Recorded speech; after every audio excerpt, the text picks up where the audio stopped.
Hi there, Year 3, and it's Miss Hayles, and I'm here to talk to you about our maths. So this term we've started looking at our multiplication and division, and I'm just going to go through our knowledge organiser. So in Year 2, you would have covered the 2s, 5s and 10s times tables, which I'll also be recapping this term. But this time we're also going to be looking at our 3s, 4s and 8s times tables. So in green, we have got the times tables you covered in Year 2, and we'll be recapping. And in orange, we've got the times tables that we will be going through this term. So some of our key vocabulary for this term is divide by, multiply by, times tables, arrays, fact families, and regrouping. So when we are presenting our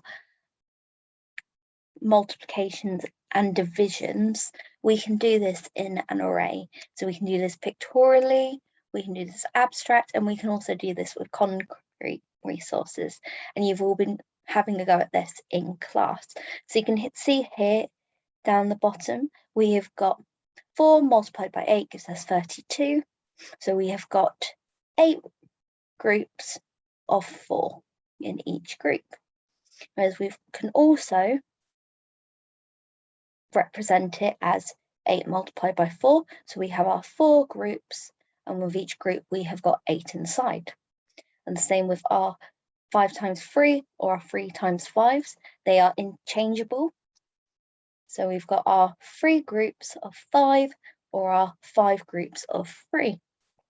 Then we can use this to create relative fact families.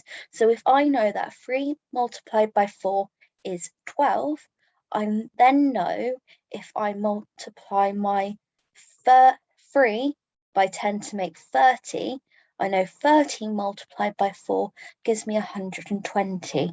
And it's the same if I've got 4 multiplied by 3 is 12. If I multiply my 4 by 10 to make 40, 40 multiplied by 3 gives me 120. So we will be moving on later on in this term to written multiplication with regrouping and without regrouping. So let's have a look at our with no regrouping first. We can lay this out in our column multiplication. I have also got a pictorial representation on the left-hand side. So we're looking at the number 23 multiplied by 3. So I lay it out in my columns with my 10s and my 1s, as you can see here, and I do the exact same thing where we were doing our addition, but instead of adding, I'm going to be multiplying. So I go to here, so I do 3 times 3, which gives me my 9, and then I can do 20 times 3, which will give me my 60. But we can also do this regrouping. So here we have got 24 multiplied by 4. So I start in my 1s column. I do 4 times 4, which I know gives me 16. So I put my 1s, and then I regroup by putting my 1 down here. I then multiply in my 10s column. So I do my 4 times my 20, but I remember to add on my 10, which would give me my 90.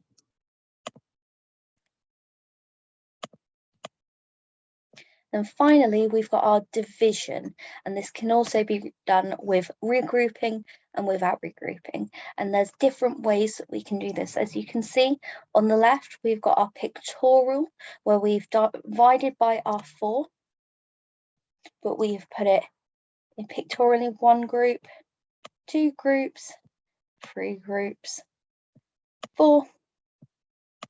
So we've divided out there. We've also used our number facts.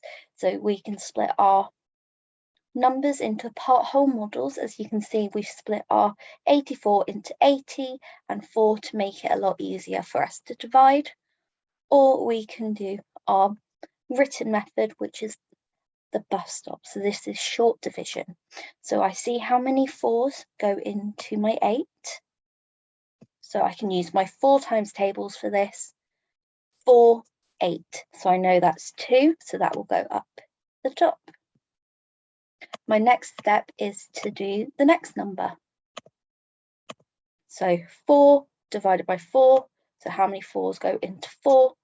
Use my times table again. It's 1. Then finally, we've got our written addition with, should say, regrouping. So I'll just put a line through that. So we're going to be doing this one with regrouping, and it's the exact same. We can do it with our pictorial method, our part whole models, or we can use our short division method. So when we're doing our short division, we start again with our first number. So how many 3s can we fit into 4? So if I'm thinking of my 3 times tables, 3, 6, can't go to 6 because that's too high, so that's 1. So I put my 1 up here. And then I'm going to regroup how many I have got left over. So if I do 4 take away 3, that leaves me with 1. So here is my little 1. And I've regrouped that to make the number 15. And then I will do the same again. I will do how many 3s go into my 15, which 3, 6, 9, 12, 18. That gives 15, not 18. That gives me 5. So there we have our answer of 15. So make sure that you are using this knowledge organizer in your lessons, as these are really helpful to make sure that you know everything we're going to be covering this term. Have a lovely rest of your day or weekend whenever you're watching this, and we will see you all soon. Bye.